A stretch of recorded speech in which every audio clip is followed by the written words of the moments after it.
الحمد للہ وحدہ والصلاة والسلام علی من لا نبی بعد اما بعد السلام علیکم ورحمۃ اللہ وبرکاتہ۔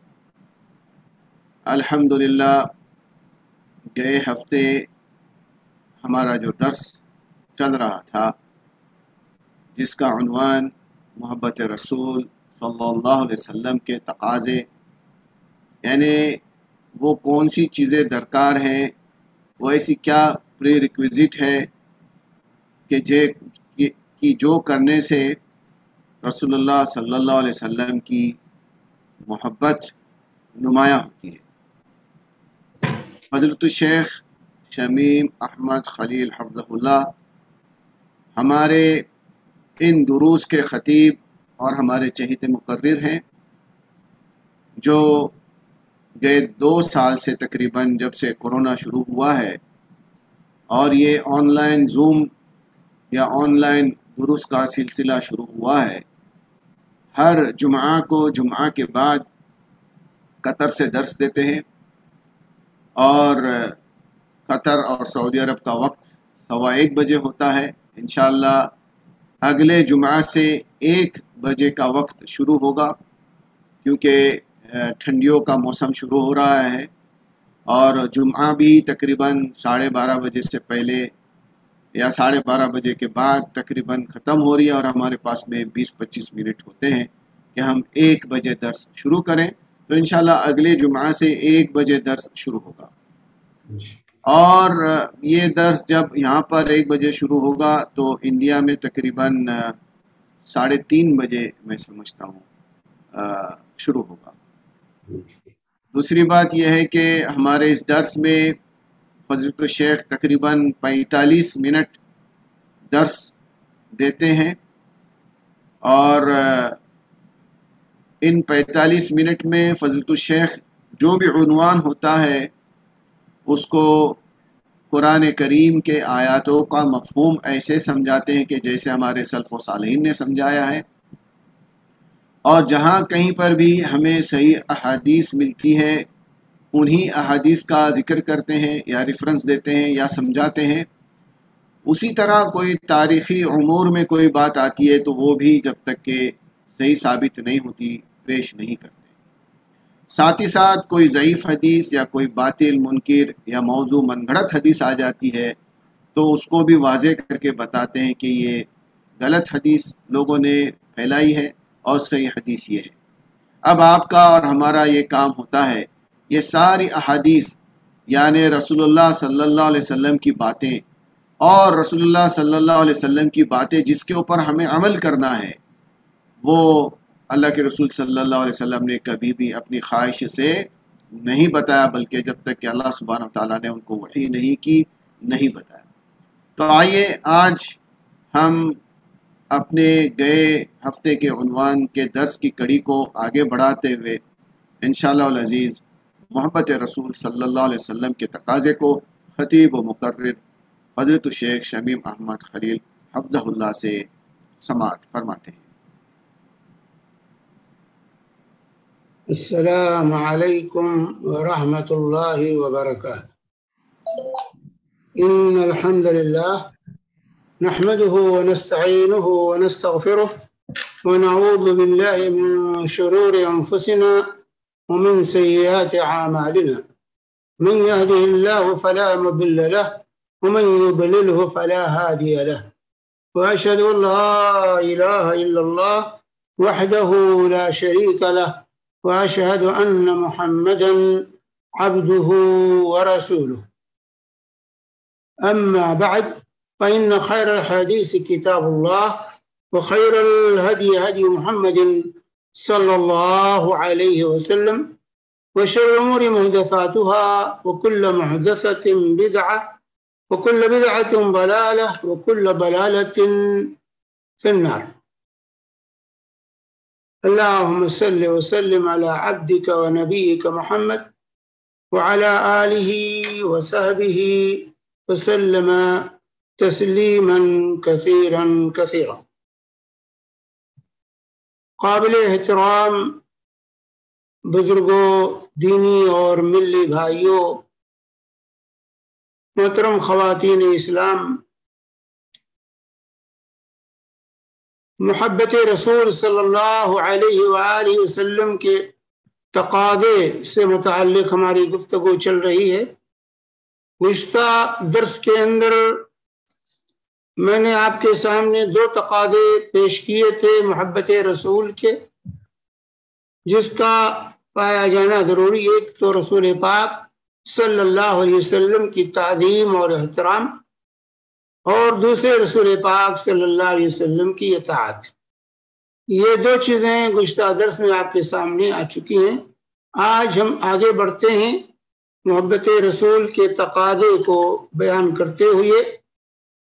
تو محبت رسول کا تقاضا یہ ہے کہ ہم ظاہری اطاعت کے ساتھ قلبی تسلیم و رضا بھی قائم رکھیں، اور یہ اسی وقت ہوگا جب قلبی محبت ہمیں رسول پاک صلی اللہ علیہ وسلم سے حاصل ہو، کہ تسلیم و رضا، آپ کی ہر بات کو تسلیم کرنا، اس سے راضی رہنا، اور آپ کی باتوں میں کبھی بھی کوئی نکتہ چینی نہ کرنا، اور اس کے خلاف دل کے اندر کوئی کدورت کا نہ ہونا، یہ لازم ہے۔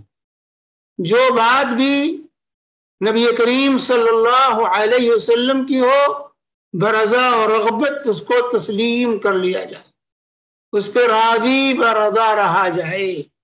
چنانچہ اللہ تعالیٰ فرماتا ہے سورہ النساء کے اندر، فَلَا وَرَبِّكَ لَا يُؤْمِنُونَ حَتَّى يُحَكِّمُوكَ فِيمَا شَجَرَ بَيْنَهُمْ ثُمَّ لَا يَجِدُوا فِي أَنفُسِهِمْ حَرَجًا مِّمَّا قَضَيْتَ وَيُسَلِّمُوا تَسْلِيمًا۔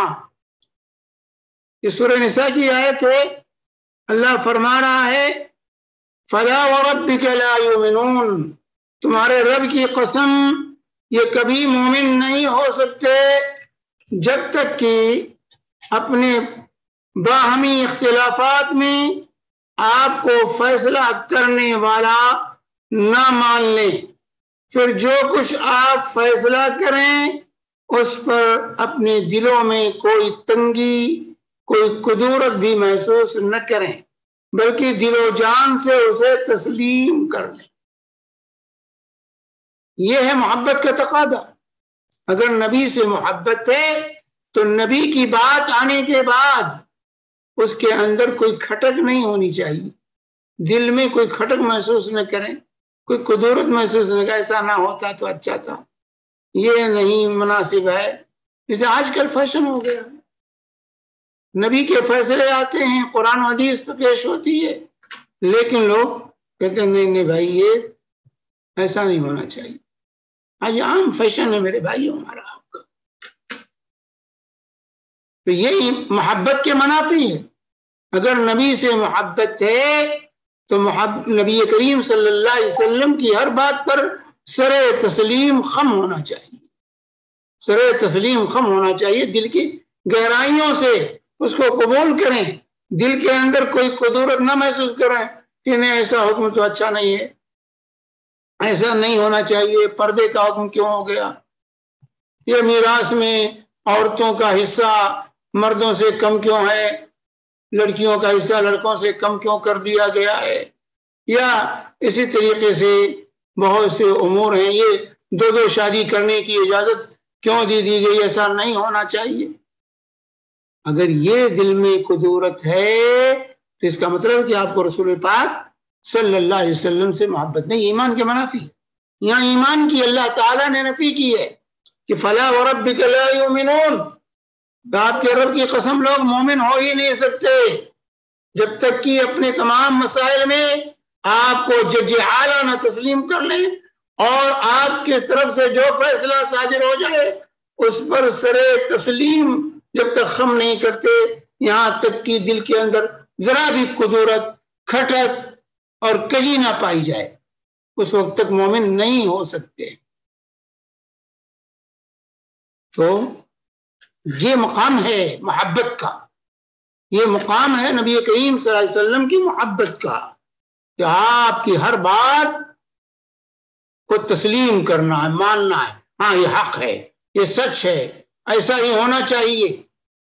کسی بھی بات میں ذرا بھی قدورت اور کجی اگر کوئی محسوس کرتا ہے، اس کا واضح مطلب ہے یہ ایمان کے منافی.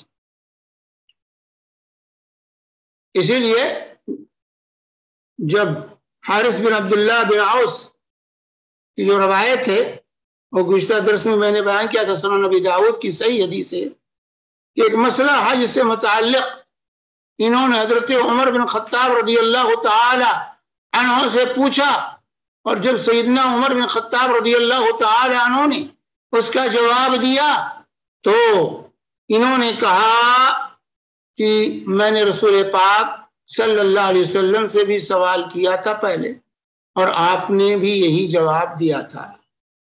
یہ سن کر حضرت عمر بن خطاب رضی اللہ تعالی عنہ غضبناک ہوئے، کہا تیرے ہاتھ ٹوٹ جائیں، تو نے مجھ سے ایسی بات پوچھی کہ رسول اللہ صلی اللہ علیہ وسلم سے پوچھ چکا تھا تاکہ میں رسول اللہ کے خلاف فیصلہ کروں. تو سنت کا علم ہونے کے باوجود مسئلہ دریافت کرنے پر حضرت عمر رضی اللہ تعالی عنہ کی ناراضگی اس بنا پر تھی کہ رسول اللہ صلی اللہ علیہ وسلم کے فیصلے کو دلی رضامندی کے ساتھ کیوں نہیں تسلیم کیا، دوسرے سے پوچھنے کی ضرورت کیوں پیش آئی. اسی طریقے سے حضرت عروہ بن زبیر رضی اللہ تعالی عنہ روایت کرتے ہیں، رضی اللہ عنہما روایت کرتے ہیں، یہ صحیح بخاری کی روایت ہے کہ میرے والد زبیر رضی اللہ تعالی عنہ کا باغ تھا، ان کے باغ کے قریب ایک چشمہ تھا، ان کا ایک انصاری کا آپس میں اختلاف ہوا. انصاری یہ چاہتا تھا کہ پہلے میں اپنے باغ کو سیراب کروں، اور حضرت زبیر کا باغ چونکہ چشمے سے قریب تھا، ان کو حق پہنچ رہا تھا کہ پہلے وہ سیراب کر لیں اپنے باغ کو. یہ قضیہ رسول اللہ صلی اللہ علیہ وسلم کی خدمت میں پیش ہوا. اللہ کے نبی صلی اللہ علیہ وسلم نے سیدنا زبیر رضی اللہ تعالی عنہ سے فرمایا، زبیر تم جلدی سے اپنے باغ کی سچائی کر لو، اور اس کے بعد پانی جو ہے انصاری کے لیے چھوڑ دو، یہ اپنے باغ کی جو ہے سچائی کرے گا. جب یہ فیصلہ رسول پاک صلی اللہ علیہ وسلم کی طرف سے صادر ہوا تو اس انصاری نے یہ کہا کہ آپ کے پھوپھی کے بیٹے ہیں. زبیر رسول اللہ صلی اللہ علیہ وسلم کے پھوپھیزاد تھے، پھوپھیزاد بھائی لگتے تھے، اور ہم زلف بھی تھے کیونکہ اسماء بنت ابی بکر کی شادی زبیر رضی اللہ تعالی عنہ سے ہوئی تھی، جو عائشہ رضی اللہ تعالی عنہ کی بہن تھی. تو اس شخص نے کہا یہ آپ کے رشتے دار ہیں، آپ کے پھوپھی کے بیٹے ہیں، اس لیے آپ نے ایسا فیصلہ کیا ہے. جب یہ بات اس شخص نے کہی تو یہ سن کر رسول پاک صلی اللہ علیہ وسلم کا چہرہ متغیر ہو گیا، یعنی آپ غصے میں آ گئے، آپ کو غصہ آیا، اور آپ نے سیدنا زبیر رضی اللہ تعالیٰ عنہ سے کہا، زبیر پہلے تم اپنے کھیت کو اچھی طرح سینچو، جڑوں تک پانی پہنچاؤ، مڈیر تک پانی بھر لو، اور اس کے بعد پھر پانی چھوڑنا اس کے لیے، اس کے بعد پھر تم اس کے لیے پانی چھوڑنا. یعنی اس سے کیا واضح ہوا کہ جو انصاری آپ کے فیصلے کو تسلیم نہ کیا تو آپ کو غصہ آ گیا، اور آپ نے انصاف والا حکم جاری فرمایا. انصاف والا، بھائی پہلے اچھی طرح اپنے باغ کو تم سیراب کرو، اس کے بعد چھوڑو اس کے لیے پانی. پہلے آپ نے کہا تھا جلدی سے سیراب کر لو اور چھوڑ دو پانی اس کے لیے. لیکن جب اس نے آپ کے فیصلے کو تسلیم کرنے میں قدرت محسوس کی، اس کے دل میں کجی آئی، اور اس نے کچھ اور تفسیر کرنی شروع کر دی کہ گویا کہ رسول پاک صلی اللہ علیہ وسلم نے اپنے جو ہے پھوپھیزاد کی جو ہے طرفداری کی ہے، تو اللہ کے نبی صلی اللہ علیہ وسلم نے فیصلہ سنایا کہ جاؤ زبیر تم پہلے اپنے باغ کو اچھی طرح سیراب کرو، جڑوں تک پانی پہنچاؤ. اور اس کے بعد پھر اس کو چھوڑ دو۔ تو رسول پاک صلی اللہ علیہ وسلم کے کسی فیصلے پر دل کے اندر قدرت محسوس کرنا، اس کو نامناسب سمجھنا، یہ ایمان کے منافی ہے میرے بھائی۔ یہ ایمان کے منافی آج کتنے مسائل ہیں کہ امت کے کتنے افراد ہیں اپنے آپ کو محبان مصطفیٰ اور عاشقان مصطفیٰ کہتے ہیں، لیکن اس کے باوجود نبی کا جب فیصلہ آتا ہے تو بغلیں جھانکتے ہیں، اس کو ماننے کے لیے تیار نہیں ہوتے ہیں کہ نہیں یہ فیصلہ مناسب نہیں ہے، ایسا نہیں ہونا چاہیے۔ زمانہ ترقی کر چکا ہے، وہ زمانہ اور تھا، یہ زمانہ اور ہے، اور اس چکر میں رسول پاک صلی اللہ علیہ وسلم سے محبت کے دعوے کے باوجود نبی کریم صلی اللہ علیہ وسلم کے فرمان کو، آپ کے فیصلے کو ماننے کے لیے لوگ تیار نہیں ہوتے ہیں۔ یہ محبت رسول کے منافی۔ تو رسول پاک صلی اللہ علیہ وسلم کے حکم کی موجودگی میں اپنی مرضی یا کسی اور کی مرضی کے حکم پر کہ حکم پر عمل کرنے کی دین اسلام میں کوئی گنجائش نہیں کہ آپ اپنی مرضی پر عمل کریں نبی کا فیصلہ آنے کے بعد، نبی کے حکم کی موجودگی میں، یا کسی دوسرے امتی کے فیصلے پر اور اس کی مرضی پر عمل کریں۔ یہ ایمان کے منافی ہے، اسلام میں اس کی کوئی گنجائش نہیں ہے۔ اللہ تعالی فرماتا ہے سورہ الاحزاب کے اندر، وَمَا كَانَ لِمُؤْمِنٍ وَلَا مُؤْمِنَةٍ إِذَا قَضَى اللَّهُ وَرَسُولُهُ أَمْرًا أَن يَكُونَ لَهُمُ الْخِيَرَةُ مِنْ أَمْرِهِمْ وَمَن يَعْصِ اللَّهَ وَرَسُولَهُ فَقَدْ ضَلَّ ضَلَالًا مُبِينًا۔ کسی مومن مرد اور کسی مومنہ عورت کو یہ حق نہیں ہے کہ جب اللہ اور اس کے رسول کہ کسی معاملے میں، اللہ اور اس کے رسول کسی معاملے میں فیصلہ کر دیں تو ان کے اپنے معاملات میں اختیار باقی رہ جائے۔ کسی مومن مرد اور مومن عورت کو کوئی اختیار، تمام اختیارات سلب ہو جاتے میرے بھائی۔ اللہ کا فیصلہ آ جائے یا نبی کا فیصلہ آ جائے تو تمام اختیارات سلب ہو جاتے ہیں، ماننے اور نہ ماننے کی کوئی گنجائش باقی نہیں رہتی، ماننا ہی ماننا۔ یہ اختیار نہیں مانو یا نہ مانو، نہیں، ماننا ہی ماننا ہے، اور ایسی گنجائش نہیں رہتی کہ ہم رسول پاک صلی اللہ علیہ وسلم کی نافرمانی کر سکیں۔ نافرمانی کرتے ہیں تو صریح گمراہی کے شکار ہیں، اور یہ محبت رسول کے منافی عمل ہے ہمارا۔ اس کا واضح مطلب ہے کہ رسول اللہ صلی اللہ علیہ وسلم سے ہمیں محبت نہیں بلکہ اپنے سے محبت ہے، یا جن کی مرضی کے مطابق ہم عمل کر رہے ہیں ان سے محبت ہے۔ نبی کی محبت اور ان کی محبت کو ہم غالب کر رہے ہیں۔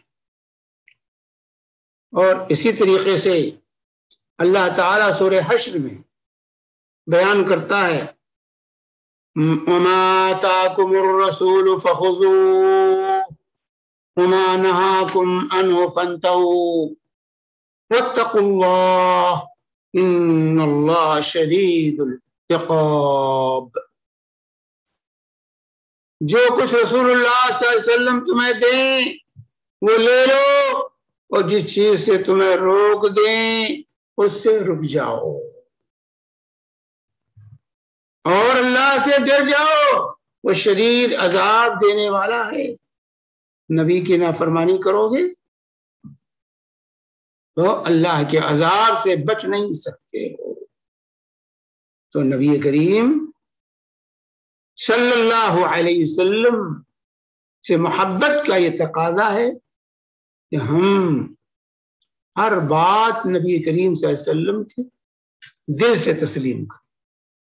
تو تسلیم و رضا کا معاملہ ہونا چاہیے، گویا آپ کا حکم اور عمل ہی فیصلہ کن سند ہے۔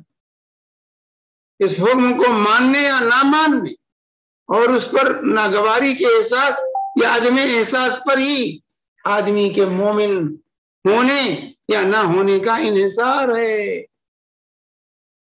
اگر آپ اس حکم کو مانتے ہیں، اس پر راضی ہیں، دل سے اس کو تسلیم کرتے ہیں تو مومن ہیں، اور اگر اسے نہیں مانتے یا دل کے اندر ناگواری محسوس کرتے ہیں اس فیصلے پر، اس حکم پر، اس کا مطلب ہے کہ آپ مومن نہیں ہیں۔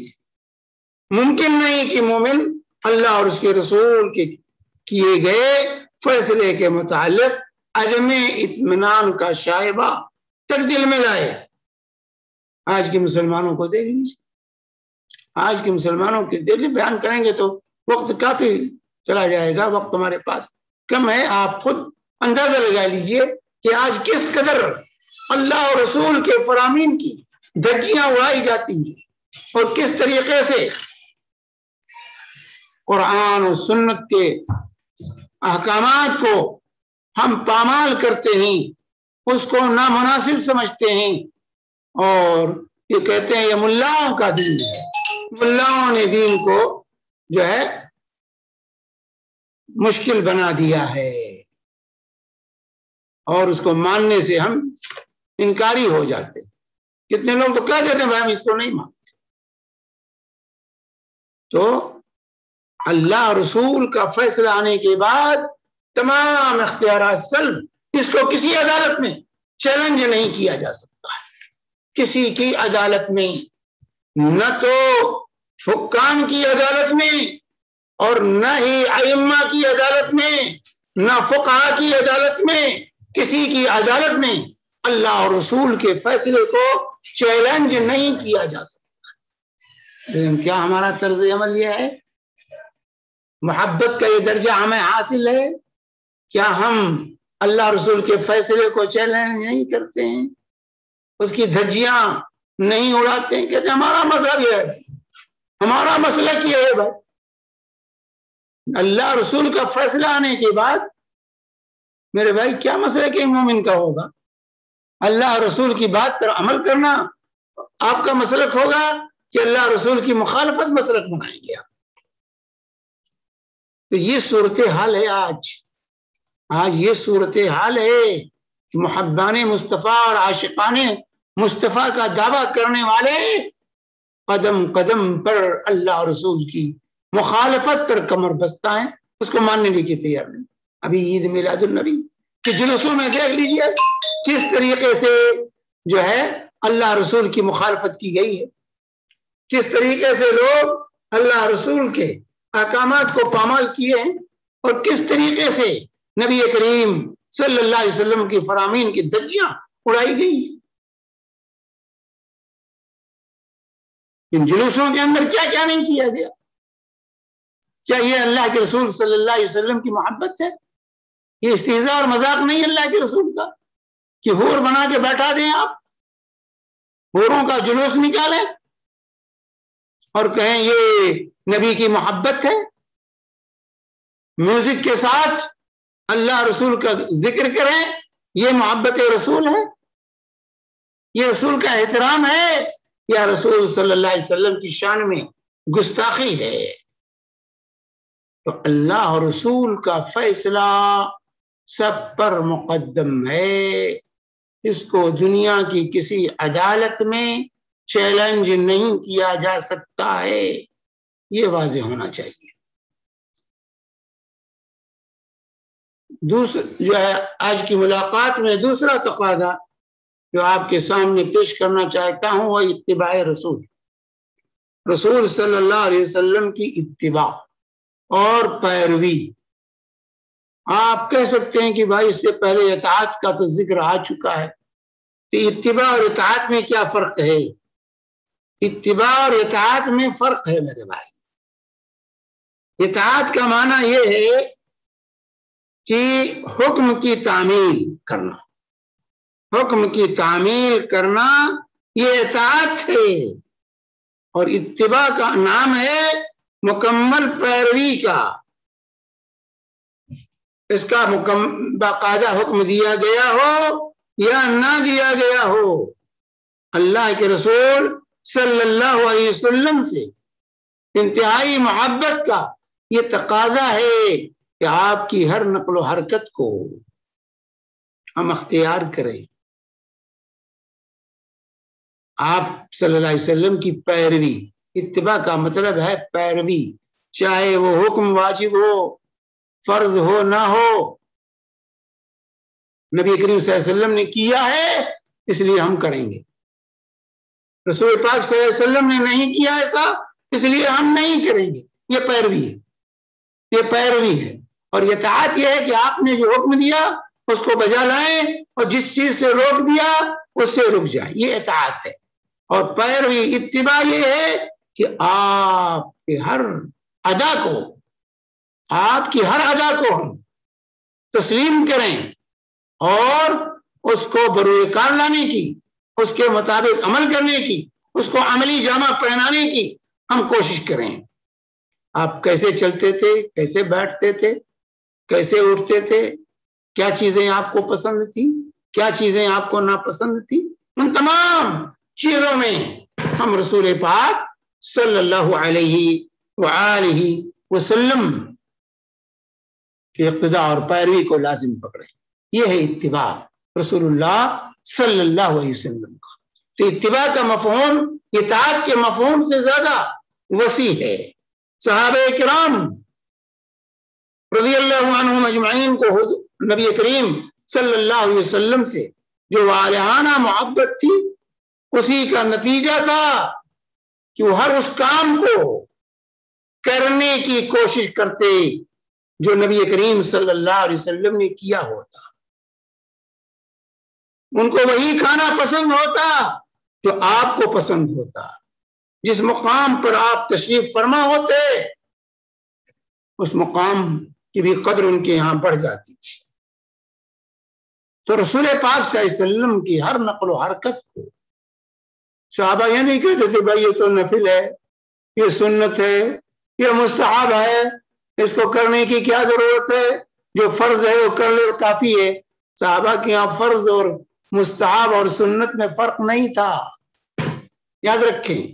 آج تو یہ پوچھتے ہیں مولوی صاحب بتائیے کہ یہ فرض تو ہے، اگر فرض ہے تو کریں گے، اور مولوی صاحب نے کہا نہیں سنت ہے تو کوئی بات نہیں۔ یہ محبت کے منافع ہے، یہ محبت نہیں ہے کہ فرض سنت میں ہم تفریق کر کے سنتوں کو ترک کر دیں اور فرض کو جو ہے اختیار کریں۔ صحابہ ایسے نہیں تھے۔ صحابہ کرام رضوان اللہ اجمعین جن کو رسول پاک صلی اللہ علیہ وآلہ وسلم سے سچی عقیدت اور محبت تھی، وہ اللہ کے نبی صلی اللہ علیہ وسلم کے ہر ادا کی پیروی کرتے تھے، ہر ادا کی پیروی کرتے تھے۔ چنانچہ عبداللہ بن عمر رضی اللہ تعالی اور ان کے بیٹے سالم بن عبداللہ، اور اس کے بارے میں آتا ہے کہ راستے میں چلتے چلتے جہاں رسول پاک صلی اللہ علیہ وسلم ٹھہرے ہوتے وہاں ٹھہر جاتے تھے، اقتداء کرتے تھے، جو ہے پیروی میں وہاں ٹھہر جاتے تھے، ضرورت نہیں ہوتی تب بھی ٹھہر جاتی۔ اس حد تک اتباع تھی حضرت عبداللہ بن عمر اور ان کے بیٹے سالم بن عبداللہ کے اندر جو ہے۔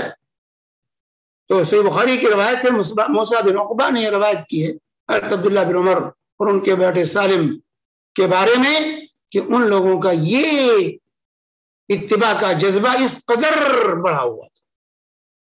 حضرت علی رضی اللہ تعالی عنہ کے بارے میں آتا ہے، سنن نبی داؤد کی روایت ہے کہ آپ سواری پر سوار ہوئے، دیکھیے اتباع کسے کہتے ہیں، سواری پر سوار ہوئے اور سواری کی دعا پڑھی، سبحان الذی سخر لنا ھذا وما كنا له مقرنین وانا الی ربنا لمنقلبون۔ سواری کی دعا پڑھی اور اس کے بعد مسکرانے لگے۔ کسی نے پوچھا امیر المومنین کیا وجہ ہے کہ آپ مسکرا رہے ہیں، کیا وجہ ہے کہ آپ مسکرا رہے ہیں؟ تو حضرت علی رضی اللہ تعالی عنہ نے کہا میں نے رسول پاک صلی اللہ علیہ وسلم کو دیکھا تھا، آپ سواری پر سوار ہوئے، سواری کی دعا پڑھی اور اس کے بعد آپ مسکرانے لگے، اس لیے آپ کی اقتداء میں مسکرا رہا۔ یہ تھے صحابہ، یہ تھی اتباع صحابہ کی. ہمیں اور آپ کو سوچنا چاہیے کہ ہم کہاں پہنچ چکے ہیں. ہم کہاں پہنچ چکے ہیں. کیا یہ اتباع کا جذبہ ہمارے اندر پایا جا رہا ہے اس حد تک؟ اسی طرح مسند احمد کی روایت حضرت انس رضی اللہ تعالی عنہ کو کے بارے میں کہ انہوں نے دیکھا کہ رسول پاک صلی اللہ علیہ وسلم کو کدو بہت پسند، کدو کی سبزی پسند ہے، تو وہ بھی کدو کو پسند کرنے لگے. میرے بھائی ہم تو نہیں، ہم تو ناک بو چڑھاتے، ہم ناک بو چڑھاتے ہیں، ہمارے بچے ناک بو چڑھاتے ہیں. کدو کی سبزی کیا ہے؟ نبی کو پسند تھی اس لیے ہمیں پسند. اس کو محبت کہتے ہیں. محبوب کی ہر ادا پیاری ہوتی ہے انسان کے اندر. اگر ہم نے نبی کریم صلی اللہ علیہ وسلم کو اپنا محبوب بنایا ہے تو ان کی ہر ادا ہمیں پیاری ہونی چاہیے. آج دیکھیے چہرے پر چند بال رکھنا بھی ہمیں گوارا نہیں ہے. محبان مصطفیٰ کا دعویٰ تو ہے، عاشقان مصطفیٰ کا دعویٰ ہے. پوچھتے نہیں ہے، سنت تو ہے، واجب تو نہیں ہے. اللہ کے رسول سے کے چہرے سے آپ کو محبت نہیں ہے؟ جس سے محبت ہوتی ہے اس کی ہر ادا پیاری ہوتی ہے. اللہ کے رسول داڑھی رکھتے تھے، اس لیے اگر آپ کو ہمیں محبت ہے تو ہمیں بھی داڑھی رکھنا ہوگا. ہم داڑھی نہیں رکھتے ہیں، یہ محبت میں کمی ہے. گویا کہ ہم رسول پاک صلی اللہ علیہ وسلم سے سچی محبت نہیں کرتے، اپنے نفس سے زیادہ محبت کرتے. ہر ادا دیکھیے، حضرت انس نے دیکھا کہ آپ کو کدو پسند تو کدو سے محبت ہو گئی ان کو. اور اسی طریقے سے حضرت جابر رضی اللہ تعالی عنہ بیان کرتے ہیں، سنن دارمی کی روایت ہے کہ میں نے سنا رسول پاک سے فرما رہے ہیں نعم الادام الخل، نعم الادام الخل، سرکہ بہترین سالن، سرکہ بہترین سالن ہے. حضرت جابر کہتے ہیں اس کے بعد سے مجھے سرکے سے محبت پیدا ہو گئی، میں سرکے سے محبت کرنے لگا. یہ ہے محبت. یہ جب تک کیفیت نہ ہو تو ہم صحیح معنی میں رسول پاک صلی اللہ علیہ وسلم سے محبت کرنے والے نہیں ہیں، صرف دعویٰ ہمارا. ایک مرتبہ اللہ کے نبی صلی اللہ علیہ وسلم، صحیح بخاری کی روایت، صحیح مسلم کی روایت ہے کہ ایک مرتبہ اللہ کے نبی صلی اللہ علیہ وسلم نے ایک صحابی کے انگلی میں سونے کی انگوٹھی دیکھی. آپ نے اس انگوٹھی کو اپنے ہاتھ سے نکال کر کے دور پھینک دیا، دور پھینک دیا، ناراضی کا اظہار کیا. آپ کے تشریف لے جانے کے بعد کسی نے کہا کہ بھائی لے لو، بھیج دینا، عورتوں کو دے دینا. تمہارے لیے، مردوں کے لیے حرام ہے، عورتوں کے لیے تو حرام نہیں، اس سے فائدہ اٹھا لینا. انہوں نے کیا کہا؟ صحابی رسول نے کہا اللہ کی قسم میں اسے کبھی نہیں اٹھاؤں گا جس چیز کو رسول پاک صلی اللہ علیہ وسلم نے پھینک دیا ہے، میری جرات میں اسے اٹھاؤں، میں اسے اٹھا نہیں سکتا. یہ محبت تھی صحابہ کی میرے بھائی. اس کو محبت رسول کہا جاتا ہے. اس پیمانے پر ہمیں اپنی محبت کو ناپنا ہوگا، تب ہم محب رسول ہوں گے. آج کتنی مخالفتیں ہم رسول پاک صلی اللہ علیہ وسلم کی کرتے ہیں. سر سے پیر تک پورا ہمارا بدل چکا ہے میرے بھائی. سر سے پیر تک ہم نے اپنا سب کچھ بدل لیا ہے رسول اللہ کے مطابق. نہ ہمارا چہرہ ہے، نہ ہمارا لباس ہے، نہ ہمارا رہن سہن ہے، نہ ہمارے اخلاق ہیں، نہ ہمارے عادات ہیں. پھر بھی ہم دعوے دار ہیں کہ ہم تو محبان مصطفیٰ ہیں، ہم تو عاشقان مصطفیٰ. مسجد نبی میں ایک مرتبہ اللہ کے رسول صلی اللہ علیہ وسلم نے کہا، خواتین بھی ساتھ میں نماز پڑھتی تھی، وہ بھی مسجد میں آتی تھی، کیونکہ عورتوں کے لیے مسجد ممنوع نہیں، جیسا کہ برصغیر انڈیا پاکستان کے اندر لوگوں نے ممنوع قرار دے دیا. اللہ کے نبی صلی اللہ علیہ وسلم کے زمانے سے لے کر آج تک حرمین میں خواتین مردوں کے ساتھ 5 وقتہ نماز ادا کرتی ہیں. اور اللہ کے رسول صلی اللہ علیہ وسلم کے زمانے پر اللہ کے نبی صلی اللہ علیہ وسلم نے صحابہ سے کہا میرا ارادہ ہے کہ یہ فلاں دروازہ جو ہے یہ عورتوں کے لیے خاص کر دیا جائے کہ صرف اس سے عورتیں آئیں، مرد حضرات ادھر سے نہ آئیں۔ حضرت عبداللہ بن عمر رضی اللہ تعالی عنہما اس شدت سے اس خواہش کی پیروی کی کہ کبھی بھی تا دم حیات کبھی بھی اس دروازے سے مسجد نبی میں داخل نہیں ہوئے، کبھی بھی اس دروازے سے مسجد نبی میں داخل نہیں ہوئے۔ اللہ کے نبی صلی اللہ علیہ وسلم کی اس خواہش کی پیروی کی۔ حضرت عبداللہ بن عمر صحابہ کا یہ حال ہے۔ محبت کس کو کہتے ہیں میرے بھائی؟ یہ مسلم احمد کی روایت ہے، اللہ کے نبی صلی اللہ علیہ وسلم بیعت لیتے ہوئے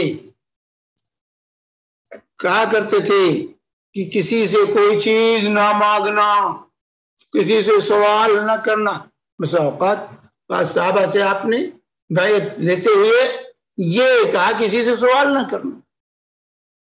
گھوڑے پر سوار ہو کر، اونٹ پر سوار ہو کر جا رہے ہیں، کوڑا گر گیا نیچے، تسمہ گر گیا نیچے، لگام نیچے گر گئی، لیکن کسی سے دوسرے سے نہیں کہتے تھے کہ اٹھا کے مجھے دے دو، خود سواری سے اترتے تھے اور اٹھاتے تھے۔ نبی کریم صلی اللہ علیہ وسلم کی اتباع کا یہ عالم تھا۔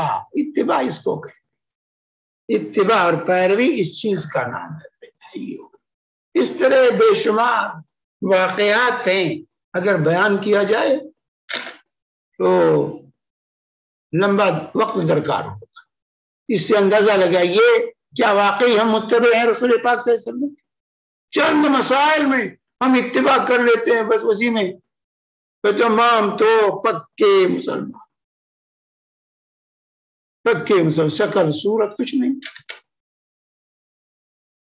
بہت سے ہمارے وہ بھائی جو کتاب و سنت کے دائی ہیں، کتاب و سنت کو فالو کرنے والے ہیں، وہ بھی نماز پڑھیں گے تو ہر سنت کی اتباع کریں گے، لیکن نماز سے باہر، نماز پڑھیں گے تو آمین بھی، فاتحہ جو ہے اور رفع یدین بھی کا مکمل اہتمام کریں گے، لیکن داڑھی پر بال نہیں رکھیں گے، لباس انگریزوں کا پہنیں گے، دوسری سنتوں کو قربان کریں گے اور کہیں گے ہم تو کتاب و سنت کے ماننے۔ کتاب و سنت کی نماز کے لیے ہے کیا؟ نماز کے باہر نہیں ہے؟ کتاب و سنت کی نماز کے لیے، نماز سے باہر نہیں نبی کی اتباع ہے۔ نماز میں ہوں یا نماز سے باہر ہوں، گھر میں ہوں، بازار میں ہوں، آفس میں ہوں، دنیا کے کسی گوشے میں ہوں، کسی حالت میں ہوں، ہر حالت میں نبی کی اتباع لازم ہے۔ اگر ہمیں نبی سے محبت ہے تو ہر حالت میں نبی کی اتباع ہمیں کرنی ہوگی میرے بھائیوں، نبی کی اتباع کرنی ہوگی۔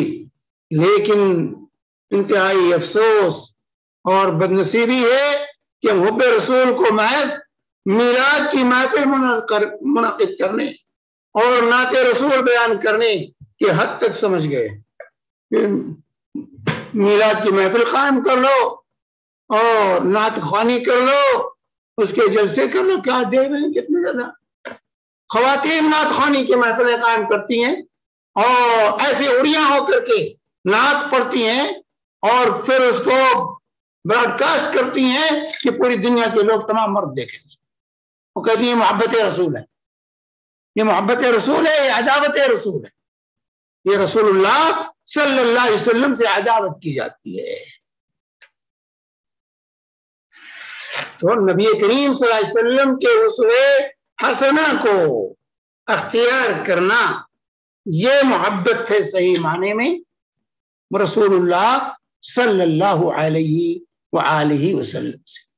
اگر یہ جذبہ نہیں ہمارے اندر ہے، یہ کیفیت نہیں ہے، تو میرے بھائی ہماری محبت ادھوری ہے، ہماری محبت ادھوری ہے، ناقص ہے۔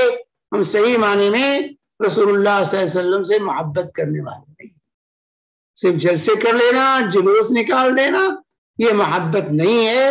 محبت نبی کریم صلی اللہ علیہ وسلم کی اتباع ہے، آپ کے اوامر اور نواہی کو ماننے کے ساتھ ساتھ آپ کی ہر ادا کو ہم اپنے لیے اسوہ، لقد کان لکم فی رسول اللہ اسوۃ حسنہ، تمہارے لیے بہترین نمونہ رسول اللہ صلی اللہ علیہ وآلہ وسلم کی کے اندر اللہ نے رکھی ہے۔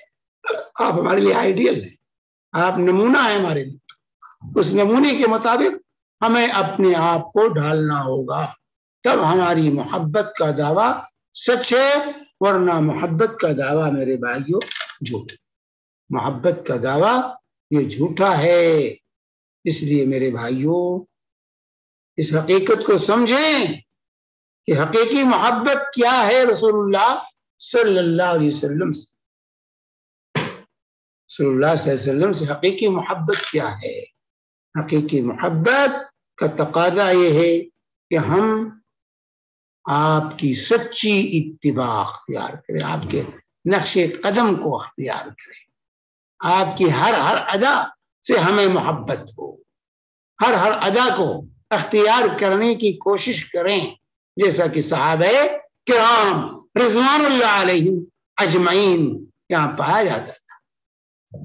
اللہ کے نبی صلی اللہ علیہ وسلم خطبہ دے رہے ہیں، عبداللہ بن مسعود رضی اللہ تعالی عنہ مسجد نبی میں داخل ہو رہے ہیں، اللہ کے نبی صلی اللہ علیہ وسلم کا خطبہ چل رہا ہے، آپ خطبے میں کسی شخص کو کہتے ہیں اجلس، بیٹھ جاؤ، اندر کسی کو کہا اجلس، بیٹھ جاؤ، عبداللہ بن مسعود اسی دروازے پر مسجد نبی کے بیٹھ گئے، دروازے پر بیٹھ گئے، تو اللہ کے نبی صلی اللہ علیہ وسلم جو اجلس، بیٹھ جاؤ، فوراً بیٹھ گئے۔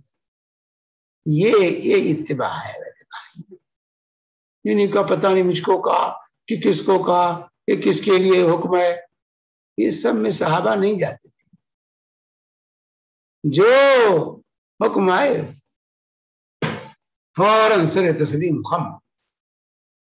میرے بھائی آج منطق اور فلسفہ کا سہارا لے کر کے دین کا جنازہ لوگوں نے نکال دیا ہے، دین کا بڑے بڑے جو ہے جوہادری پیدا ہوئے اور انہوں نے دین کو بالکل مست کر کے رکھ دیا، ایک نئے فلسفے، نئے نظریات دین میں گھسوڑ کر لوگوں کو نبی کی اقتداء، نبی کریم صلی اللہ علیہ وسلم کی پیروی سے روک دے۔ نہیں، یہ نہیں بھائی، اسلام میں نقاب نہیں ہے بھائی، اسلام میں یہ نہیں ہے، وہ نہیں ہے۔ یہ تمام چیزیں کہاں سے آتی ہیں؟ یہ تمام چیزیں میرے بھائیو شیطان کی طرف سے، یہ شیطان جو ہے ورغلاتا ہے اور نبی کریم صلی اللہ علیہ وسلم کی پیروی سے میں روکتا ہے۔ تو جب تک نبی کی صحیح پیروی ہم اختیار نہیں کریں گے، ہماری محبت کا دعویٰ جھوٹ ہے۔ اس لیے میرے بھائیوں، میری ماؤں، میری بہنوں، نبی کریم صلی اللہ علیہ وسلم کی پیروی کو اختیار کرو۔ آپ کو جو پسند ہو ہم بھی پسند کریں، آپ کو جو چیز ناپسند ہو ہم بھی اسے ناپسند کریں، جو آپ کرتے تھے حتی الوسع اس کو کرنے کی ہم بھی کوشش کریں، نبی کی اقتداء کریں، یہ کہہ کر یہ فرض ہے، یہ واجب ہے، یہ سنت ہے، نظر انداز نہ کریں۔ یہ تو عادت تھی آپ کی، یہ تو عبادت ہے، یہ عادت ہے۔ آج کل یہ بھی ایک مسئلہ شروع ہوگا، بھئی عادت تھی آپ کی، یہ عبادت نہیں تھی۔ نہیں، صحابہ یہ عادت اور عبادت یہ چیزوں کی تفریق نہیں کرتے تھے۔ اللہ کے نبی صلی اللہ علیہ وآلہ وسلم جو کچھ کرتے تھے اس کو کرنے کی غلّہ کی، جس میں نبی کریم صلی اللہ علیہ وسلم کی خصوصیت اللہ نے رکھی تھی، اور ایک معاملہ تھا، خصوصیت کا معاملہ الگ تھا، جو نبی کریم صلی اللہ علیہ وسلم کے لیے بعض احکامات جو خاص تھے وہ الگ معاملہ تھا۔ اس کے علاوہ ہر نقل و حرکت میں صحابہ رسول پاک صلی اللہ علیہ وسلم کی اقتداء اور پیروی کو لازم پکڑے ہوئے تھے، اسی لیے دنیا میں وہ سربلند ہوئے۔ اور میرے بھائیوں، قلیل مدت کے اندر خلافت راشدہ کے اندر ہی افریقہ، ایشیا، ان تمام علاقوں پر اسلام کا پرچم لہرانے لگا۔ خلافت راشدہ میں پرچم لہرا گیا چین کی حدود سے لے کر مغرب تک، اندلس تک جو ہے اسلام کا پرچم پہنچ چکا تھا. تو ضرورت اس بات کی ہے اگر ہم دنیا میں عزت کی زندگی جینا چاہتے ہیں اور آخرت میں اللہ رب العالمین سے اجر و ثواب چاہتے ہیں, آخرت کی کامیابی چاہتے ہیں, رسول پاک صلی اللہ علیہ وسلم کی صحبت جنت میں ہم کے متمنی ہیں, تو ہمیں ضروری ہوگا کہ ہم رسول اللہ صلی اللہ علیہ وسلم کی سچی پیروی کو اختیار کریں تاکہ آپ کی سچی محبت ہمیں حاصل ہو. اور پھر اس کے صلے میں اللہ کے نبی صلی اللہ علیہ وسلم نے فرمایا تھا کہ الرجل مع من احب, کہ انسان اس کے ساتھ ہوگا جس سے محبت کرتا ہے, اس کے ساتھ ہوگا جس سے محبت کرے گا. تو رسول اللہ صلی اللہ علیہ وسلم کے ساتھ اگر جنت میں رہنا چاہتے ہیں تو نبی کریم صلی اللہ علیہ وسلم کی مکمل تابعداری, آپ کی مکمل پیروی, آپ کی مکمل اتباع کو ہمیں اختیار کرنا ہوگا. اللہ تعالی ہم سب کو اس کی توفیق عطا فرمائے, اور انشاءاللہ باقی تقاضے آئندہ آپ کے سامنے پیش کیے جائیں گے. وجزاکم اللہ خیرا وصلی اللہ علی نبینا محمد وعلی آلہ وصحبہ وسلم. جزاک اللہ خیرا شیخ. الحمدللہ اللہ کا شکر ہے کہ اللہ نے آپ کو جلدی شفا کامل عطا کی اور آپ ہمارے سے واپس آ گئے. بلکہ اس ہفتے ہم چاہ رہے تھے کہ آپ ریسٹ لیں اور پھر اگلے ہفتے سے سٹارٹ کریں, لیکن اللہ آپ کو جزائے خیر دے, آپ نے اس کو مناسب نہیں سمجھا اور الحمدللہ درس کے لیے آپ حاضر ہوئے. سوال جواب کی طرف آ جاتے ہیں جو یوٹیوب پہ ہیں اور جو فیس بک پہ ہیں. پلیز سجاد بھائی, مجیب بھائی, آپ لوگ یہ سوال لے لیں, اور یہاں کے سوال انشاءاللہ زوم کے جو ڈائریکٹ پوچھ سکتے ہیں جینٹس لوگ آپ ڈائریکٹ پوچھیں, اور لیڈیز کے سوالات آپ ٹائپ کر سکتے ہیں. یہاں پہلا سوال ہے کہ یوٹیوب پر کون سا قرآن کا ترجمہ اردو میں صحیح ہے سننا آڈیو میں؟ اگر آڈیو میں مولانا جو ہے محمد جوناگڑھی کا ترجمہ ملے تو بہتر ہے. السلام علیکم شیخ صاحب, السلام, معاف کرنا, محمد جوناگڑھی صاحب کا جو ترجمہ جو یہاں سے پرنٹ ہوا ہے احسن البیان مدینہ سے, وہ سیم ہم ڈیلی 1 پیج کی صورت میں شائع کر رہے ہیں. آج تقریباً 50 سے زائد اس میں ہو چکے ہیں, ڈیلی 1 پیج چل رہا ہے. اگر کسی کو چاہیے تو سمیر بھائی اس کی لنک دے سکتے ہیں سب کو. جزاک اللہ خیر. ٹھیک ہے, اچھی بات ہے. محمد جوناگڑھی کا جو ترجمہ ہے حسن البیان کے اندر جو ہے حافظ صلاح الدین یوسف صاحب کی جو تفسیر ہے وہ بہت بہترین ہے. اس کو پڑھنا بھی چاہیے, اس کو سننا بھی چاہیے, مختصر اور مفید.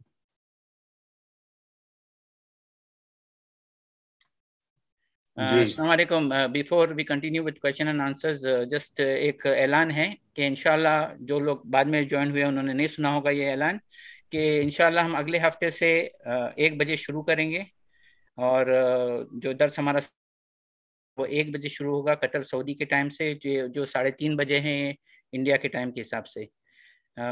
تو یہ اعلان تھا کیونکہ کافی لوگ پھر بیچ میں چلے جائیں گے تو پھر ان کو یہ اعلان نہیں سنائی دے گا, تو اس لیے اعلان کرنے کے لیے میں نے پہلے لے لیا. سمیر آپ کنٹینیو کیجئے, اور مجھے بھی اگر پلیز آپ یوٹیوب کے بھی کویشچن لے سکیں تو پلیز آج کے لیے. جزاک اللہ خیر. ادھر شیخ وہ سوال ہے کہ حافظ فتح محمد کی آواز میں یوٹیوب میں ہے, کیا یہ صحیح ہے؟ میں نے اس کو پڑھا نہیں ہے, اس لیے میں اس کے بارے میں کچھ کہی نہیں کہتا. بہت مشہور ترجمہ تو ہے, عام ہے, لیکن اس کو میں نے پڑھا نہیں ہے فتح محمد صاحب کا ترجمہ, اس لیے میں کچھ کہہ نہیں سکتا. جی فیس بک یا یوٹیوب پہ اگر کوشچنس ہیں تو مجھے بھائی آپ لے لیں, اور یہاں پہ اگر کسی کے پاس اور کوشچنس ہیں تو پوچھ سکتے ہیں.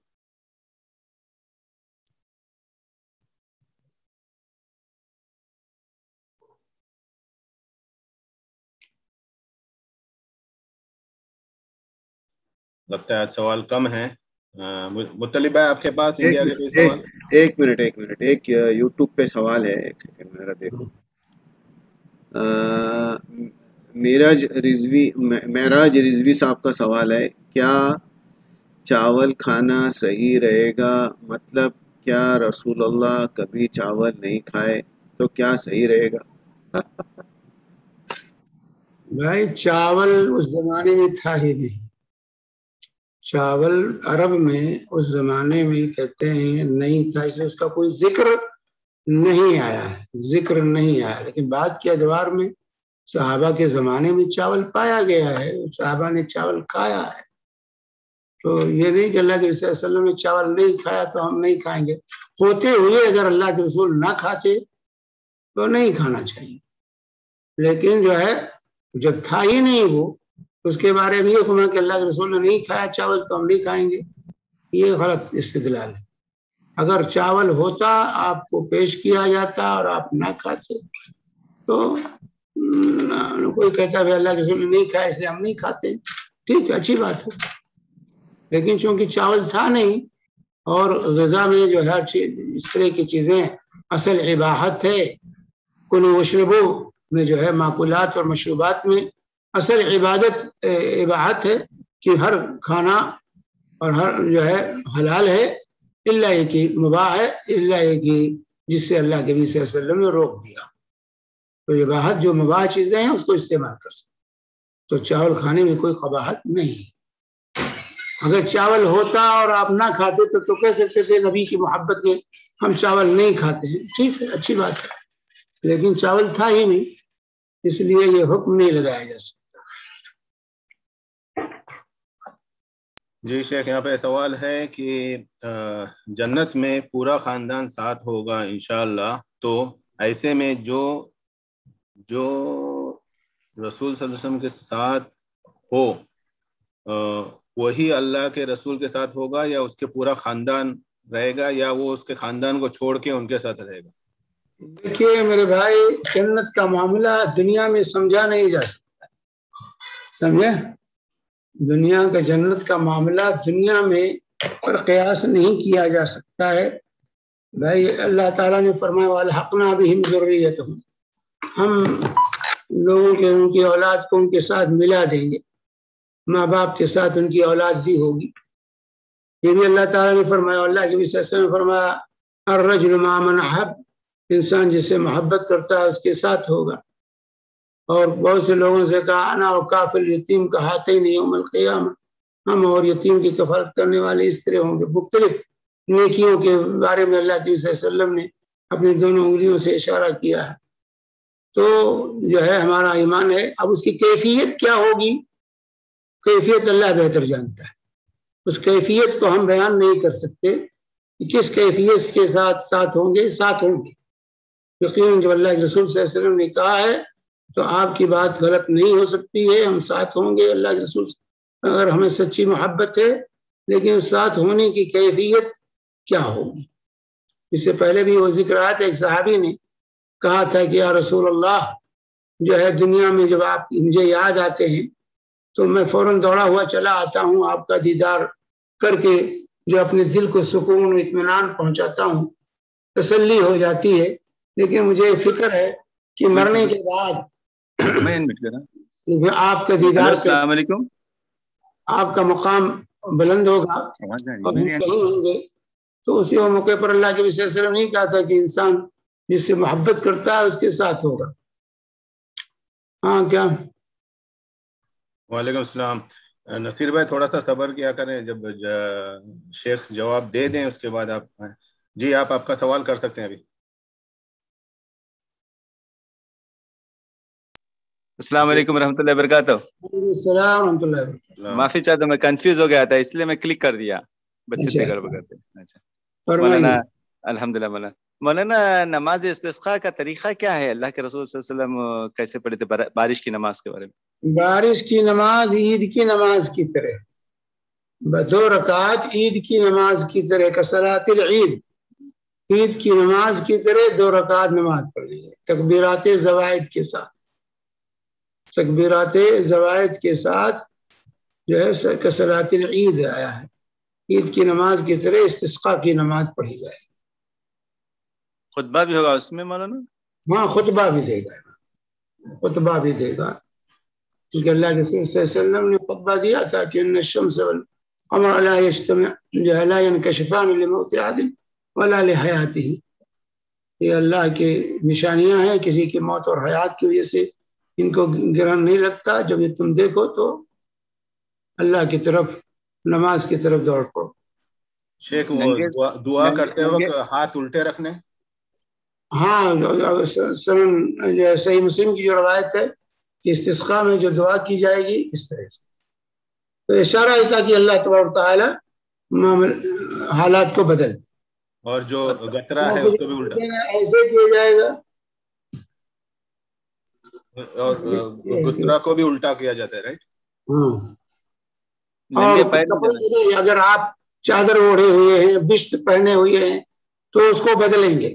سنت یہ ہے کہ بشت جو ہے، بشت وغیرہ ہے، جیسے عرب بشت پہنتے ہیں، پہلے ہمارے یہاں چادر اوڑھتے تھے اوپر سے، تو چادر ہے یا بشت ہے تو اس کو دائیں کا بائیں طرف، بائیں کو دائیں طرف، نیچے کا اوپر، اوپر کا نیچے کریں.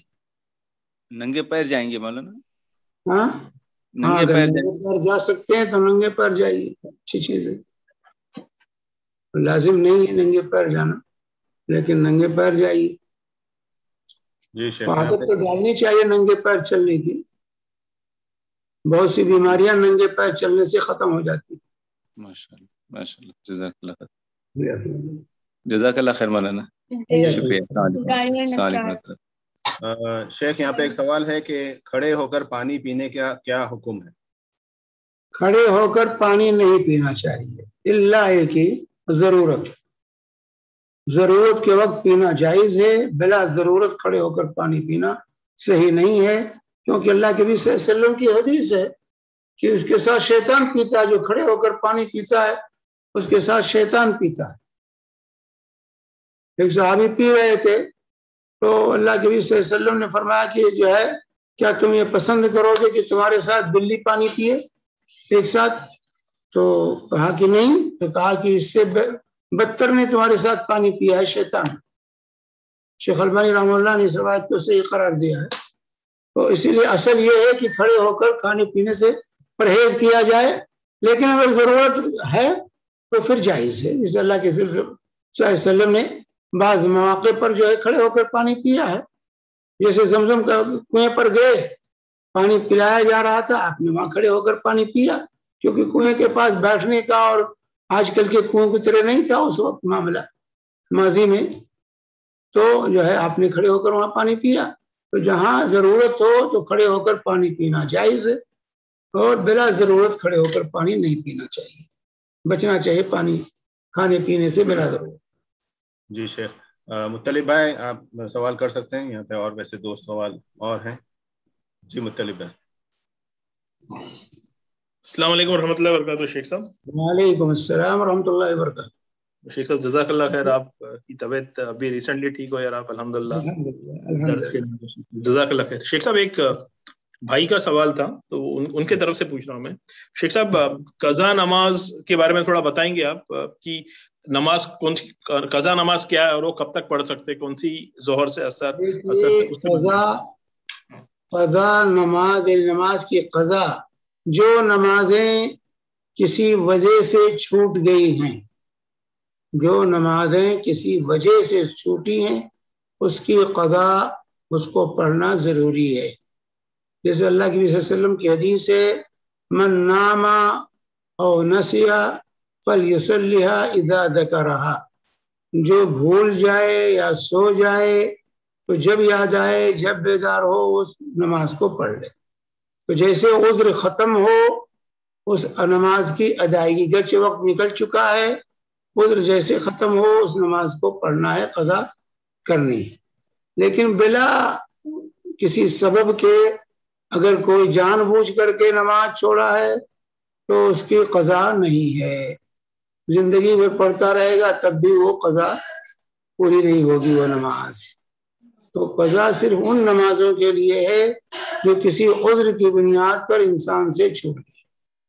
اگر بغیر عذر کے جانتے بوجھتے نماز کو چھوڑ دیا، وقت گزار دیا، تو اب وہ اللہ کی پکڑ کا مستحق ہے. اس کو چاہیے کہ سچے دل سے توبہ کرے، معافی مانگے اللہ رب العالمین سے، اور آئندہ کبھی ایسی حرکت نہ کرے. توبہ کی جو شرائط ہیں کہ اپنے کیے پر نادم ہو، اس کام سے باز آ جائے، اور آئندہ اس کے قریب کبھی نہ جائے.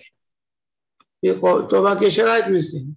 تو جو لوگ جان بوجھ کر نماز چھوڑ دیتے ہیں اس کی قضا نہیں ہے, اس کی قضا نہیں ہے. قضا کیونکہ ان الصلاۃ کانت علی المؤمنین کتابا موقوتا, نماز وقت مقررہ پر فرض.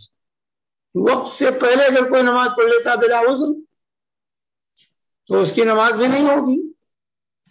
ظہر کو وقت سے پہلے پڑھ لیں آپ, فجر کو وقت سے پہلے پڑھ لیں آپ, عصر کو وقت سے پہلے پڑھ لیں, مغرب کو وقت سے پہلے پڑھ لیں, تو نماز نہیں ہوگی. ایسے وقت کے گزر جانے کے بعد بھی وہ نماز نہیں ہوگی. ایک محدود وقت ہے نمازوں کا, انہی اوقات میں وہ نماز پڑھی جا سکتی ہے.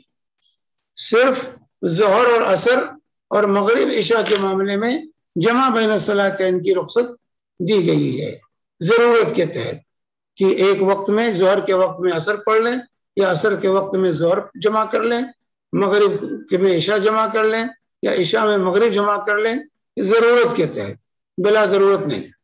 لیکن اس کے علاوہ اگر جان بوجھ کر کے کوئی وقت سے پہلے نماز پڑھتا ہے یا وقت کے بعد نماز پڑھتا ہے تو نماز نہیں ہوگی, اور اس کی کوئی قضا نہیں ہے. اس کے لیے توبہ ہے کہ توبہ کرے تب وہ گناہ معاف ہوگا. جی شیخ صاحب اس میں تھوڑا ایک کلیریفیکیشن پوچھنا تھا کہ جیسے اگر شخص عصر کی نماز چھوٹ گئی تو مغرب کے کتنی وقت پہلے تک پڑھ سکتا ہے شیخ صاحب نماز؟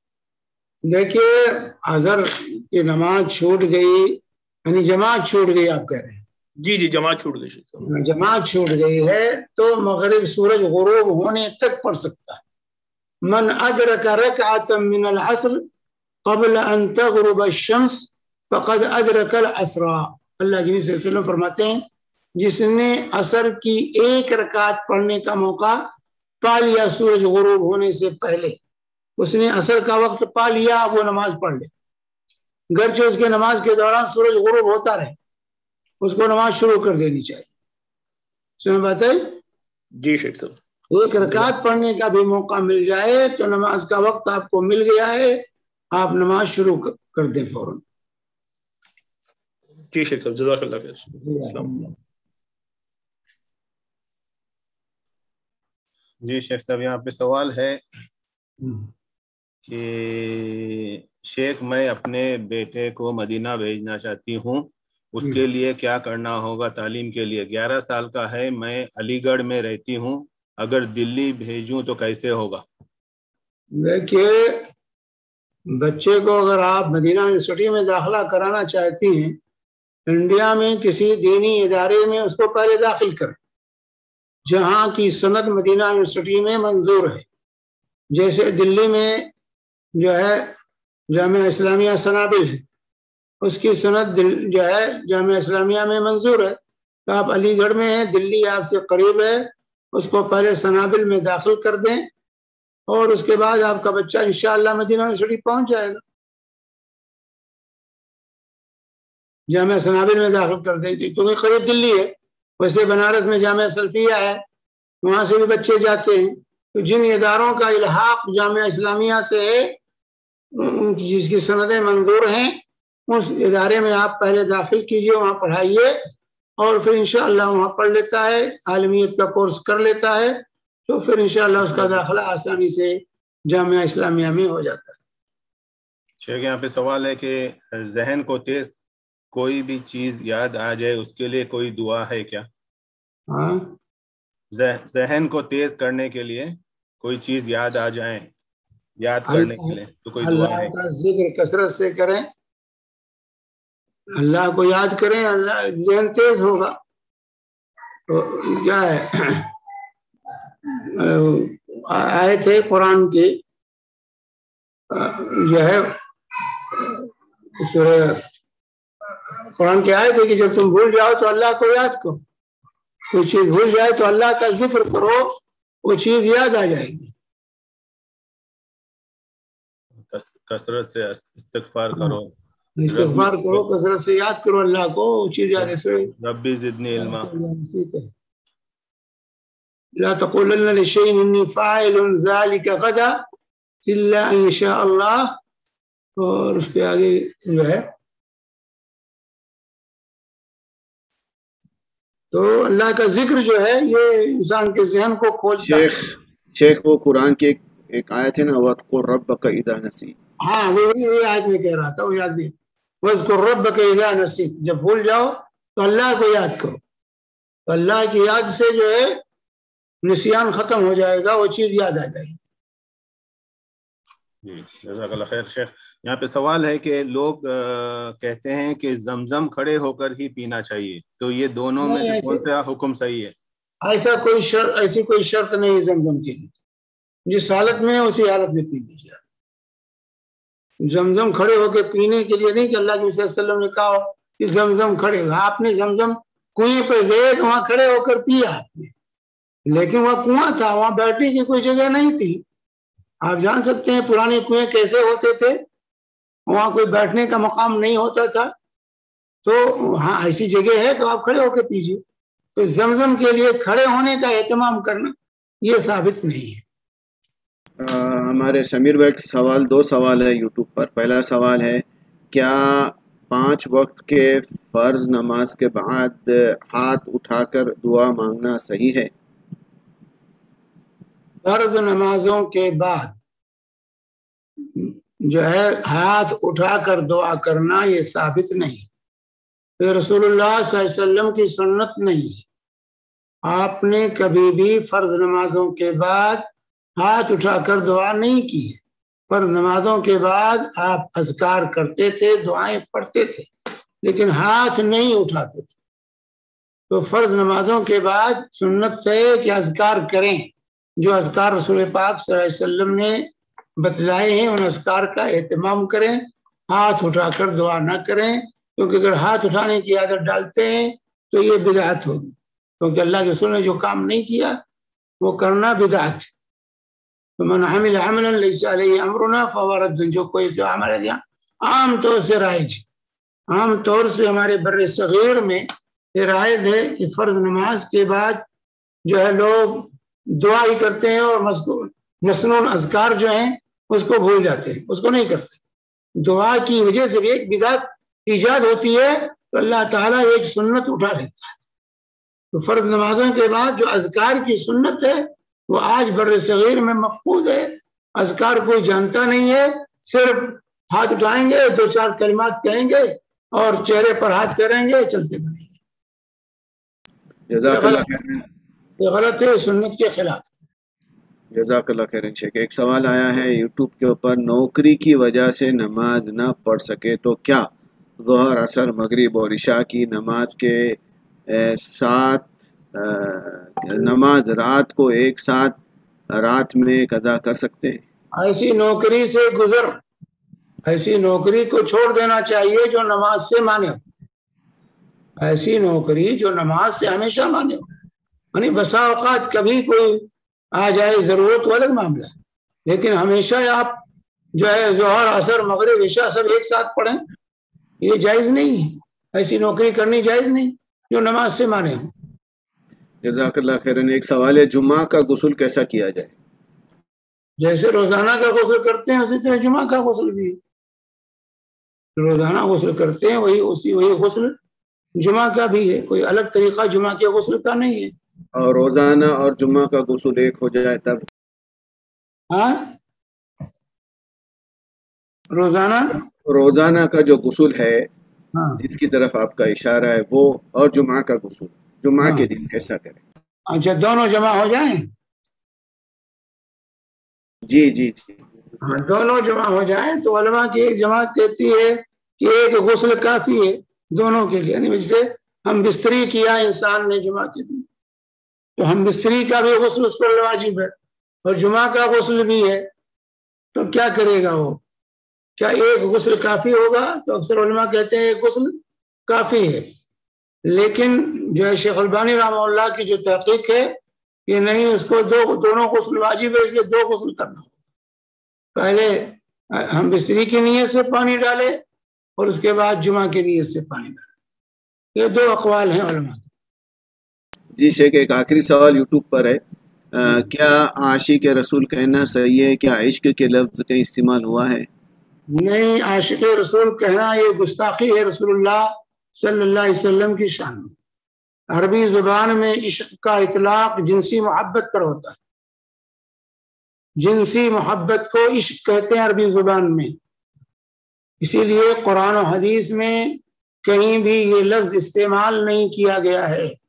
کوئی شخص یہ نہیں کہے گا میری ماں تجھ سے مجھے عشق ہے، میری بہن تجھ سے مجھے عشق ہے، کوئی یہ نہیں کہتا۔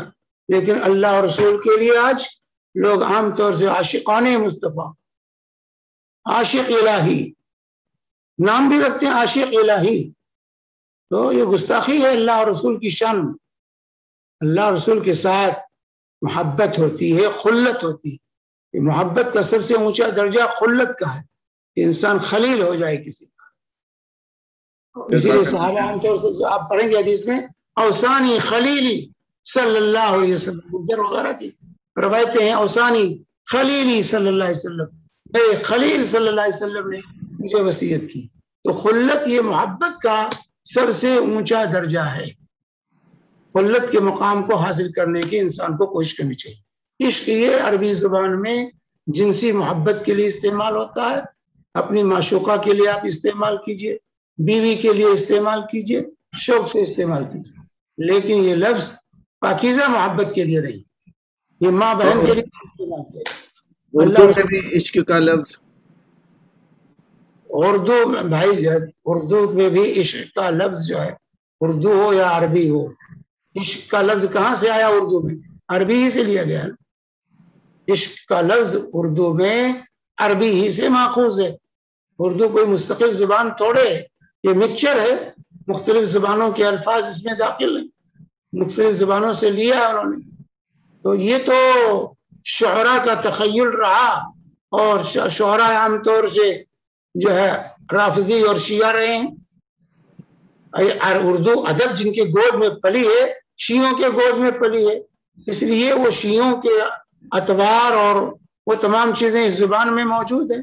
جیسے وصال فرما گئے، وصال فرما گئے، وفات کہنا گستاخی سمجھتے، انتقال کرنا گستاخی سمجھتے، کہتے ہیں وصال فرما گئے، حالانکہ وصال کا معاملہ خطرناک ہے۔ جزاک اللہ خیرن و احسن الجزا، اللہ تعالیٰ آپ کو صحت و عافیت دے۔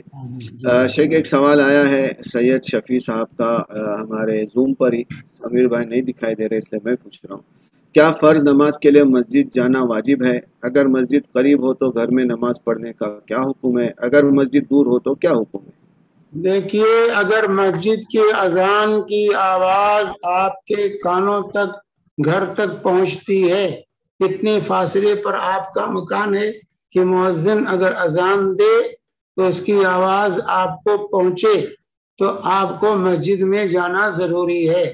با جماعت نماز ایسی صورت میں واجب ہے، کیونکہ اللہ کے رسول صلی اللہ علیہ وسلم کی حدیث ہے، من سمع النداء فلم یاتہ فلا صلاۃ لہ الا من عذر، کہ جو اذان کی آواز سنے پھر مسجد میں آ کے نماز نہ پڑھے تو بلا عذر کے اس کی نماز نہیں ہوگی۔ اسی لیے ایک اندھے نے آ کر رسول پاک صلی اللہ علیہ وسلم سے سوال کیا کہ رسول اللہ میں اندھا ہوں، کوئی مجھے راستہ ٹھکانے والا بھی نہیں ہے، تو کیا میں نماز گھر میں پڑھ سکتا ہوں؟ تو اللہ کے نبی صلی اللہ علیہ وسلم نے اس سے پوچھا تھا، هل تسمع النداء، کیا تم اذان کی آواز سنتے ہو؟ تو انہوں نے کہا ہاں، تو کہا فاجب، تب تم کو مسجد آنا ہوگا، تو مسجد تمہیں آنا ہوگا، مسجد میں آ کے نماز پڑھو۔ جب اندھے کو اللہ کے نبی صلی اللہ علیہ وسلم نے اجازت گھر میں نماز پڑھنے کی نہیں دی، تو ہم جیسے لوگوں کو کہاں سے اجازت ملے گی؟ تو فرض نماز با جماعت واجب۔ جزاک اللہ خیرن شیخ، وہ آواز کا جو آپ نے ابھی بیان کیا، اذان کی آواز سنائی دینی چاہیے، تو وہ بغیر اسپیکر یا اسپیکر واجب؟ بغیر اسپیکر، جزاک اللہ، جو اذان مؤذن کی آواز ہے وہ آواز اگر پہنچتی ہے تو آپ پر واجب ہے۔ جزاک اللہ خیرن۔ سمیر بھائی، آخری سوال ہے آج کے زوم کا، کیا زمزم پینے سے پہلے بسم اللہ نہیں کرنی چاہیے؟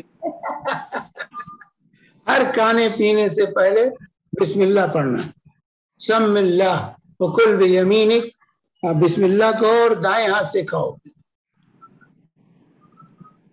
فجر کی نماز پلین میں کیسے پڑھیں؟ پلین میں؟ ہاں پلین میں جو ہے، ہاں تو یہ ضرورت ہے، مجبوری ہے. مجبوری میں آپ اپنی سیٹ پر، اگر سعودی ایئر لائنس ہے تو وہاں تو نماز پڑھنے کی جگہ ہوتی تھی ابھی تک، تو وہاں پڑھ لیں. اگر دوسری ایئر لائن ہے تو نماز پڑھنے کی جگہ نہیں ہوتی ہے، اس لیے آپ اپنی سیٹ پر بیٹھے بیٹھے نماز پڑھ لیں. شیخ فجر کی یعنی جہری نماز پوچھ رہے ہیں. ہاں جہری نماز ہے تو کیا جہرن قرات کریں گے؟ جہری قرات کیجیے، آپ خود سنیے. ارے بہت زیادہ چلا کے نہ پڑھیے کہ دوسرے لوگوں کو وہ، لیکن آپ جہری قرات کیجیے اور جہری پڑھیے اس کو. فاتقوا اللہ ما استطعتم، جو اللہ کا ارشاد ہے کہ جتنی استطاعت ہے اس حد تک اللہ سے ڈرنے کی کوشش کرنی ہے ہمیں.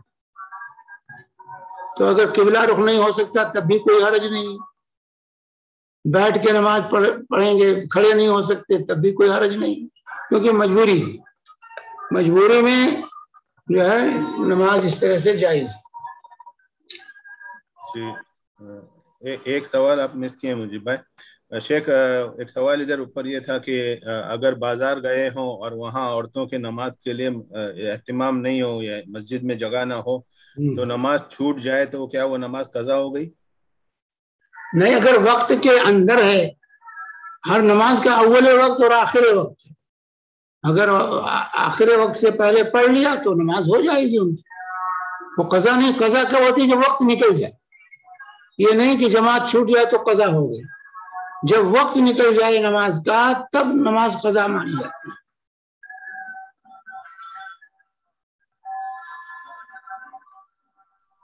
جو یہاں پہ وہ واپس سوال آیا ہے لیکن شیخ نے اس کا جواب دے چکے ہیں کہ زمزم لوگ کھڑے ہو کر پیتے ہیں تو بہتر ہے کیا؟ اس کی کوئی دلیل نہیں.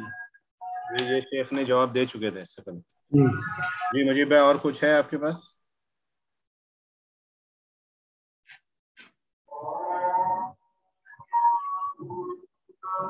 میرے خیال سے اور کوئی سوال نہیں ہے شیخ. اذان بھی ہو رہی ہے انشاءاللہ. جیسے اناؤنس کیا گیا تھا کہ اگلے ہفتے انشاءاللہ 1 بجے اسٹارٹ ہوگا یہ درس کا سیشن، تو آپ لوگ 1 سے تھوڑا پہلے جوائن ہیں اور انشاءاللہ یہی ترتیب باقی رہے گی.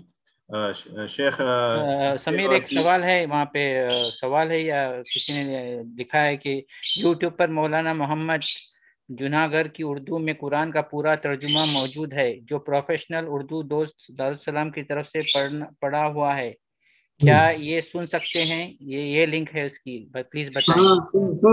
سن سکتے ہیں کیونکہ دارالسلام کا یہ صحیح ہے نہیں؟ مستند ہے، دارالسلام کا مستند ہے. جی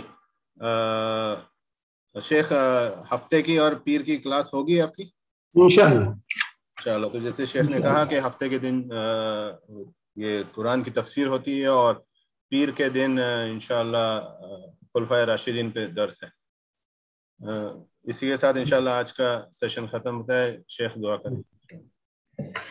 سبحانك اللهم وبحمدك اشهد ان لا اله الا انت استغفرك واتوب اليك. جزاكم الله خير وبارك الله فيكم وتقبل الله سعيكم.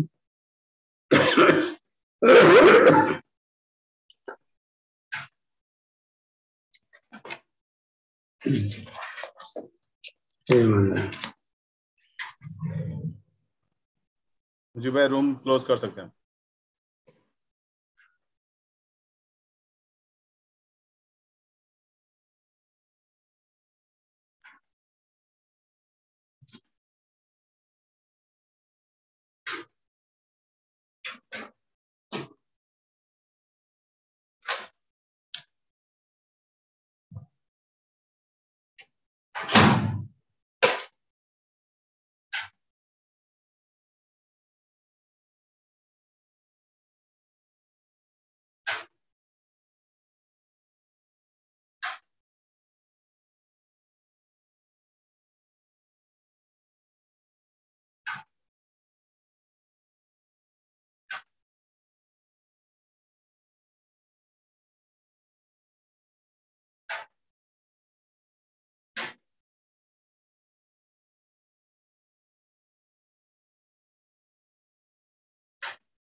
ہے.